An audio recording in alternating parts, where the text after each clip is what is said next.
Bareskrim panggil tersangka Lisa Mariana terkait kasus RK hari ini. Bareskrim Polri menjadwalkan pemeriksaan terhadap Lisa Mariana selaku tersangka kasus dugaan pencemaran nama baik terhadap mantan Gubernur Jawa Barat, Ridwan Kamil, RK, Senin 20 Oktober hari ini.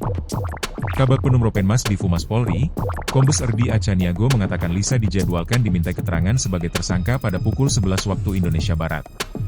Benar, penyidik telah melayangkan surat pemanggilan terhadap saudari Lisa Mariana sebagai tersangka untuk dilakukan pemeriksaan pukul 11 WIB, kata dia dalam keterangannya. Erdi turut menerangkan penetapan Lisa sebagai tersangka berdasarkan gelar perkara pada Selasa 14 Oktober. Dalam gelar perkara itu, penyidik menemukan bukti awal yang cukup atas dugaan pelanggaran hukum yang dilakukan Lisa. Lebih lanjut, Erdi menegaskan proses hukum atas perkara ini akan dilakukan secara profesional dan transparan sesuai dengan ketentuan perundang-undangan yang berlaku. Polri berkomitmen menegakkan hukum secara adil dan profesional. Setiap warga negara memiliki hak dan kewajiban yang sama di mata hukum, pungkasnya. Dalam kasus ini, Bareskrim Polri telah melakukan uji tes DNA terhadap ex-Gubernur Jawa Barat Ridwan Kamil, RK, dengan anak Lisa Mariana berinisial C. Hasilnya DNA milik RK tidak memiliki kecocokan atau non-identik dengan C.